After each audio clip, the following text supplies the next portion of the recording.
So hello everyone, good afternoon. The last 3 sessions before the attendee party, and you're all here, which means you're really interested in security, or you really like my jokes.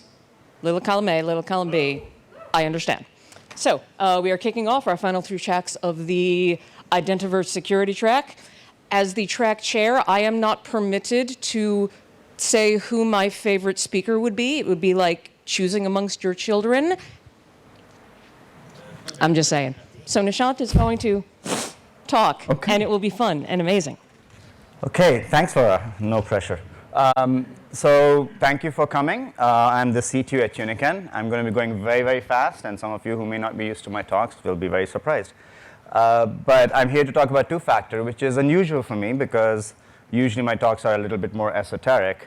But this time, as the CTO of a company that is building a security platform where multi-factor authentication is a core part of it, I've spent a lot of time over the last 2 years talking to many organizations about two-factor authentication. And this talk is a condensation from basically not just understanding what people know, but also getting to know what people didn't know, which was a little surprising to me. And two-factor authentication isn't new. I love Rodin's Thinker, not just because it's a beautiful sculpture, but also because it's one of the earliest known captures of a CISO pondering the implications of going from one-tablet authentication to two-tablet authentication. So two-factor authentication has been around for a while. I'm sure anybody who's worked as an employee knows about it. And in the consumer space, it really hit the big time with the Mat Honan attack and the hack attack and the iCloud celebrity photo hacks that happened. And obviously, over the last couple of years, PSD2 has driven a huge amount of interest in two-factor authentication because it mandates what it calls strong client authentication that incorporates it. So there's been a lot of pressure for organizations to bring two-factor authentication into this, which obviously means we have to understand what authentication factors are, which I'm sure everybody here knows. And until we have the body of knowledge, we don't really have a source to go to for the definition, but I would highly encourage people to think about the definition that comes from the excellent identity in 1,000 words from our Captain Sarah Squire of the ID Pro. So what she didn't actually have a definition because my guess is factor is not in the top 1,000 words. So because of that, I took the liberty of coming up with something that she might have come up with, which is an authentication factor is something that lets a person or thing show that they are the same person or thing you saw last time, which is different from them being who they say they are. And that last piece is a very, very important distinction that we're going to be touching upon a little later in the talk. And obviously, when it comes to authentication factors, there's a vast myriad list of authentication factors to choose from. And most organizations I've talked to had this thought of, well, there's so many factors to choose from. I can find the right pieces, put something together, and I'll have this beautiful piece of furniture that I'll put together. It'll work really well. It'll look great. And what they often find themselves is like this. They really find themselves in a really bad situation. And it's usually because when it comes to putting together two-factor authentication, building on the analogy, it's because there is no instruction manual. They don't have an instruction manual on how you go about putting together two-factor authentication. As an industry, we have not done that job very well. And so that's what I sort of, through many, many different conversations and learning from what customers, I kind of came to this conclusion that that's really what organizations are looking for, something that helps them harness the power of two-factor authentication. They sort of need a few different elements that they can bring together to make it happen. So those are the things that I'm going to present to you in the form of what I consider a framework for doing two-factor authentication. The first element is viability. You really have to consider the viability of the factors in the context of your organizations. Because it's not just about finding the factors that work, but it's also finding the factors that are right for you, the ones that fit you. And in that context, there are many different variables that you have to consider. You obviously have to think about your users. What works for them? What would they accept? Do they have access to? What things they have? And you, again, have to consider costs. Not everybody can afford to buy YubiKey as much as we would like them to and as much as Yubico would like them to. But you then also have to consider into this threat models around different authentication factors. We all are now aware of the threat model of SMS to FA, which is why everybody's saying get off it. But what about the threat model of a YubiKey? What is the threat model for push notifications? all of those have to be taken into account when you consider whether and match that against your risk model. Effectiveness of factors is an interesting thing to measure that you have to measure through various models, and that's something we'll touch on a little bit as well. And of course, regulatory compliance. Now, when I start to think about these variables, it brings to mind, a bunch of realities, and these are real realities, not the kind of realities that Jonathan keeps forcing on me to destroy my worldview. But here are some fundamental realities that we have to consider. We're all talking about passwordless, and we all want to get there. We want to set it all on fire. But the sad fact is we're not going to get away from passwords anytime soon because there are way too many users who have no ability to go there because they're using old technology, they're using not smartphones, they're using smartphones that don't have biometric sensors, they don't have access to ubiquitous data stream data, and so on. We also are looking at passwords being replaced by biometrics as the dominant first factor, and users are really getting used to this. But you have a lot of organizations that from a security perspective are pushing back on biometrics because they have this belief that biometrics are fundamentally bad from a security perspective because they have this notion of, hey, what happens if my biometric is stolen? My biometric cannot be changed. How do I deal with that? Well, the problem there is they have a wrong frame of reference with respect to biometrics. The key thing to remember is that biometrics are not secrets. They're not like passwords where their security is based on their secrecy. The security of a biometric is based on liveness detection. How difficult is it for a fake biometric to get past the system? And that's where you have to think about things like presentation attack detection. But the good thing is when it comes to bad, this is actually standardized space. ISO actually has standards around how you evaluate biometrics that you can refer to and that you can leverage when evaluating your biometric technologies and their applicability to your business. In the same model, you also then have to think about how the templates are being collected. What is the way in which once they're collected, they're being transmitted to where they're effectively at the end going to be stored for usage in the system. And biometric template storage is also an interesting function because now we're thinking about on-device biometrics where the template stays on the device compared to server-based biometrics. The interesting thing is those actually are not defined agreed upon spaces because from a regulatory perspective, on-device biometrics have some interesting challenges. And from a security model perspective, when you have shared devices where you can't figure out whose thumb is on the Touch ID, is it mine, is it my partner's, or my kids, that has implications for your security and risk model. Which brings me to my not so favorite topic, which is behavioral biometrics. A lot of conversations I've had about the magic of a behavioral biometrics, if it can solve this problem. The view being that behavioral biometrics basically combines multiple aspects of those authentication factors into one really simple, easy-to-use solution: device identity, device behavior, and user behavior. Device identity is pretty clear-cut. We all understand it's something you have, and we can measure that. Device behavior, on the other hand, isn't really an authentication factor. It's more of a risk factor. How quickly does this device move from one location to another, indicating something being off, but it's not an authentication factor in of itself. User behavior is challenging, though, because people believe, and there is a lot of science around the fact that you can tell who's using the system based on how they're interacting with the system, oftentimes by how they're typing in their password. But when you don't have any behavior to measure, in a world without passwords, where you have this kind of interaction pattern that we've enabled for some of our banking partners, we just open the app and present Touch ID. There isn't really anything to measure before you get to the session screen, you're logged in. So you don't really have any behavior to go by. So what do you do there? The key thing to remember with behavioral biometrics, specifically user behavior, is that it's basically based on machine learning and AI. And the idea there is that you're trying to do measurements to detect anomalies. And the challenge with detecting anomalies is that you're trying to find what's what's unusual, as opposed to determining whether this is the same thing I saw the last time. You're looking for differences. Excuse me. And one of the things that we're seeing is an emergence of what is called adversarial ML, where you have machine learning algorithms that are now able to combat user behavior ML because they know how those patterns work, how those algorithms work, and are able to defeat it. User behavior biometrics also lack the same biometric standards that I was alluding to earlier. Nobody publishes their FAR rates, FRR rates. And that is a critical element when you start going into conversations, try to explain to that people, it's not really a biometric. What it is a way to detect anomalies. What it is a very useful tool for continuous authentication, where after your two-factor authentication has happened, after your session has been established, then you can continue to monitor the behavior, whether it's interaction behavior, whether it's transactional behavior, and figure out if something is going wrong.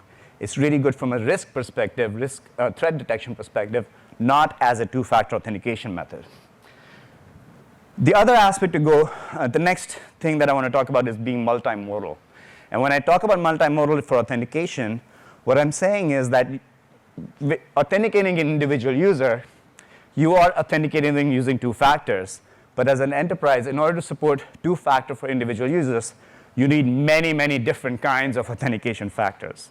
And while having many, many different magical Ians would be great, having to support many, many different kinds of authentication factors can give you a severe headache when you have to deal with the fact that there are users who are still going to be using oath-based tokens because they do not have a smartphone. And you have authenticator apps, and obviously everybody wants to go to push and wearables, but you have to support all of them at the same time because your user populations are segmented, and different users require different factors. And that brings us to adoption, probably the most difficult problem when it comes to two-factor authentication. Google is one of the best at rolling out two-factor. They add as many factors as possible. They're definitely multimodal in that space. And after 7 years of 2FA, they still only have 10% of users who have adopted 2FA.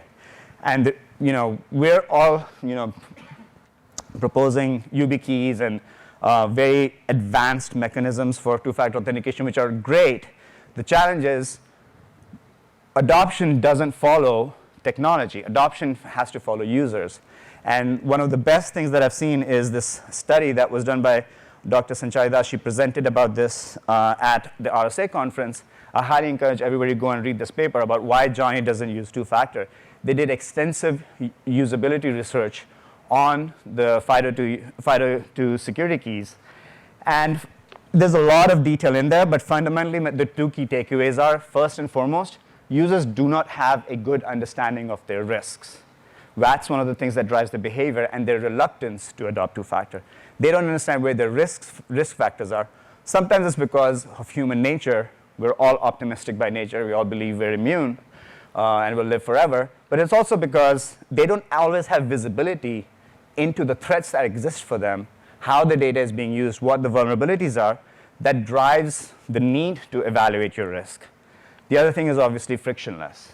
People want frictionless experiences, and that's one of the reasons why, even with all the time invested in pushing a two-factor authentication, Google has never made two-factor authentication mandatory, because you want to prevent the on-ramp to your service from introducing that friction into the process. And this really goes back to one of the things that I've been saying for a few years now on this stage, which is this is because we fundamentally forget to bring user experience research into our identity management projects. Whether we're developing standards, whether we're developing products, whether we're implementing projects, we need to have UX as a core part of that. We heard at the Wells Fargo session where they talked about the UX research they did that affected how they rolled out Biometrics for their, I believe it was their CEO mobile product. There's folks here from ADP who can give you a lot of information about what they've done and how it's impacted their decisions. But this is a critical element in driving adoption. The next element that I want to talk about is our omnichannel. We have all made our businesses omnichannel at this point. We're dealing with our customers on many, many different channels, whether it's web, mobile, call center, chatbots, smart home assistants, and so on. And when it comes to two-factor authentication, the problem is each of those channels has a completely different way of authenticating the user, if they even try to authenticate the user. Most of them don't even do two-factor authentication. But the problem is all of those channels are transactional. Your customers are interacting with you. Your users are interacting with you across all of those channels. And when you're deploying 2FA, you have to think about 2FA across every single one of them. And when each and every channel has a completely different mechanism for doing 2FA, you end up with angry and frustrated customers, a headache for your ops team and your customer service team, and delight for attackers. Because what attackers see is a pick your own attack vector where they can figure out which one of the channels has the weakest is the weakest link, and they go after that channel. Very frequently with many organizations we've interacted with, what they've seen is that as soon as they shored up their web channel, the attacker shifted to the call center. When they shored up their mobile channel, people started interacting with other channels that were weaker. Attackers will find the weakest link. It's like water, it flows downhill, right? And you have to account for this. And the only way to do that is to take all that chaos and organize it. You need to bring consistency into the authentication process and take that headache away from customers. For example, this is one of many things, this is one of the things we've done, which is standardize our authentication for our customers using push, where no matter what the channel is, whether it's web, call center, or chatbots, we always verify the user using the multi-factor based secure app. That's not the only way to do it, but we're seeing a lot of people adopt that model. I think one of the key elements there is you have to think about how you do that, and that leads us to processes. The most overlooked thing when it comes to 2FA is the processes that surround 2FA. Credentials have their own life cycle. Credentials have their own user journey, and you have to think about them separately from the user journey that your users are going through, and you have to plan for it. When it comes to credentials, you have to think about how your credentials are getting enrolled into the system. All too often, you enroll your second factor based on just the first factor. Log in with the username and password, set up your second factor. Establishing a strong credential based on a weakly assured identity or authentication isn't two-factor authentication anymore, because that is a vulnerability point that attackers will exploit. Okay. Thank you. Not revolutionary. Similarly, you also have to think about backup. Authentication factors get lost. Phones get lost. Security keys get lost, not unless you're Sarah and they're always on your ear. You have to come up with a model where you are not only allowing users to have backup authentication factors, but you're incentivizing them to create their own backup authentication factors. You also have to create escape paths for them. What happens if I left my phone at home? What happens if my key is left at home as well, my security key? How do you give the user an alternate path? They say, hey, I left my phone at home, give me a different way of getting in. That is still two-factor. You have to build these escape paths or alternate paths. You have to think about recovery, obviously. How does somebody recover from a lost factor or a factor that has been compromised? And finally, you have to think about deprovisioning.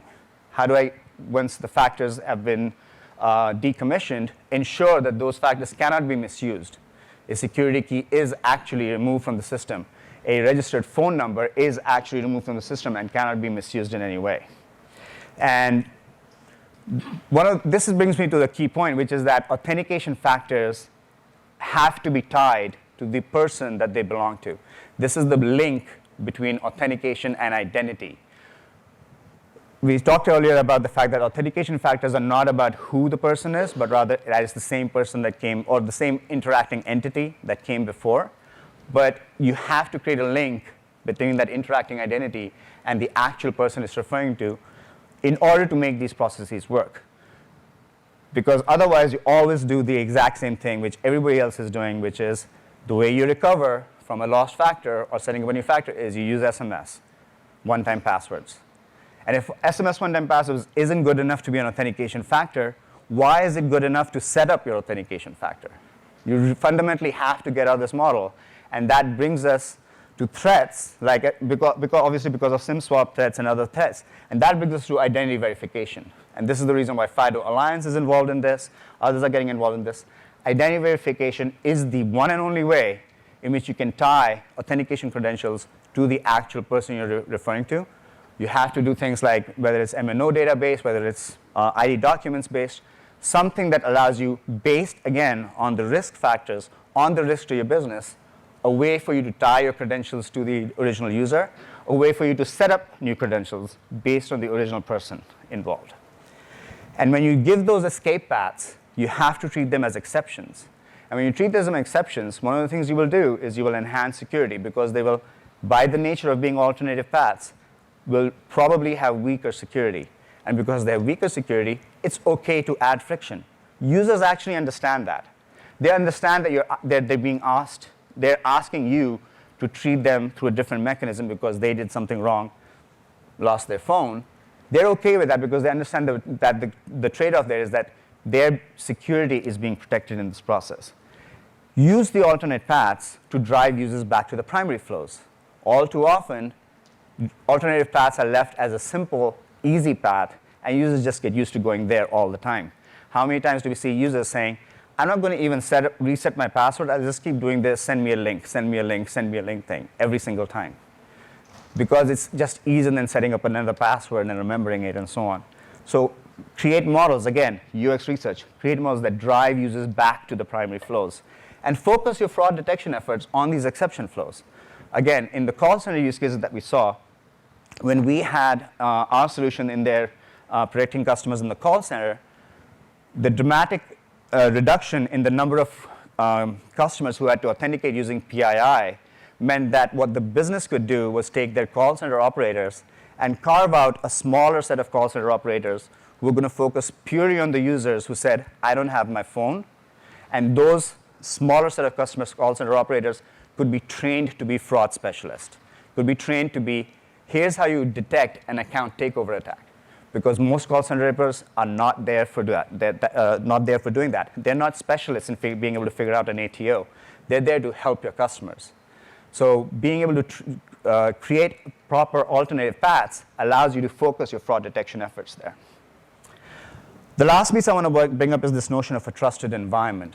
It's great to have multiple authentication factors, but it doesn't matter if you can't trust the way in which those authentication factors are being presented because the network is under attack or the device has malware on it that can replay it. And this is where you have to bring in other elements like network threat detection. You have to know about trusted and trustworthy devices. This is something that we built into our solution that we used to call unified defense in depth. Of course, the term now has shifted to zero trust security, which is this notion of never trust any aspect of the interaction and build up the trust along the line. I hate the term zero trust. Wendy always reminds me that no matter whether I hate the term, this is the term that people are using, so I have to go to where the users are. So thank you for reminding me about that, Wendy. So anyway, the point is, what I think over the last 2 years, what I've realized is, even to my knowledge, the notion of two-factor authentication is not as simple as I thought it was. Because again, that notion of the fact of two-factor authentication requires managing the lifecycle of a credential means you have to have a framework that allows you to build all these supporting structures that enable that really simple interaction of presenting a two-factor authentication just to get access to what you want to be as simple as the end user wants, as easy to manage as the business wants it to be in order to engage and do business. So I have about 2 minutes left, so managed to get through all of it. There's a lot more there. This was actually a 1-hour talk that I've tried to reduce into 20 minutes, so there's a lot of data backing it, and I'm more than happy to answer any questions about that. Excellent. I'll do 2 questions so we can get the next speaker up. I was interested in when you were talking about the people who would just get the link sent to them over and over again, and then you're also saying that people would accept the friction because they know that their security is at risk. But if they're getting that link sent to them all the time, it seems, I'm wondering how many of those people you've experienced have that behavior and actually they don't want that friction. So this is exactly the point that the user experience research tries to touch on, which is the reason people do that is because they are not able to evaluate the risk. And we've made the exception path so easy that for them it's easy to just go default to that, right? So if we add a little bit of friction there and we create more incentives there, that's the way you get them out of that loop of saying, hey, this exception path is working for me, I'm just going to stick with it, right? And that's where UX research comes in, and there's a lot of detail in their paper where they talk about experiments they did with videos, interesting messaging, reminders. If I've done it 3 times, maybe tell me, hey, you're doing this a lot, maybe you need to consider this, or we're going to start limiting your account because you do this too often. You have to come up with the right incentive structures in order to drive users to good behavior. And the key, one of the key elements in that is you have to make the user think it's their idea to some extent. And that there's a little bit of magic that you have to do there, but that's what UX people do. They do magic. And that's my point. Excellent. One more. Yeah, you're not making me walk very far. How do you help organizations figure out the threat model and whether or not it's worth it for them to introduce into additional friction, the costs associated with a call center, when that's more expensive than sending a password reset email? That's probably one of the hardest things to do with an organization, just because it's really easy if I have the metrics, and no organization gives you the metrics, right? So, for example, with call center, organizations track fraud. It depends on how the fraud gets bucketed. If I'm taking over your account, and the way I take over your account is I call up the call center, convince them that I'm you by using socially engineered data and PII, and now have your, and all I do in the call center is say, okay, and I change your password, and now I use that set password to go into your account and do damage. That gets tracked as web fraud, not as call center fraud. And that tracking misaligns your incentives and misaligns where your focus is. So the biggest challenge today for that, answering that, is that organizations don't track the threats and the risks and what's happening very accurately. So it's really hard to do that. So you can't do that as a pure authentication solution function, right? It's done as part of a broader, larger security audit, security evaluation. And the good thing with PSD2 specifically is that PSD2 is driving a lot of that. People are looking at it as 2FA as part of a larger thing. But that's what you need to encourage people to do, is where are your threats today? We have a lot of conversation where this whole call center web versus mobile thing comes out a lot in that. And that's where we added the function from, because that's what we realized when talking to customers. Hey, this seems like something we should be doing. Excellent. Thank you, Nishant. If anyone else has other questions for Nishant that they think of later, grab him in the hall or ply him with alcohol at the museum. Little column A, little column B. We will start up with Lance at 5 o'clock. Thank you. Thank you.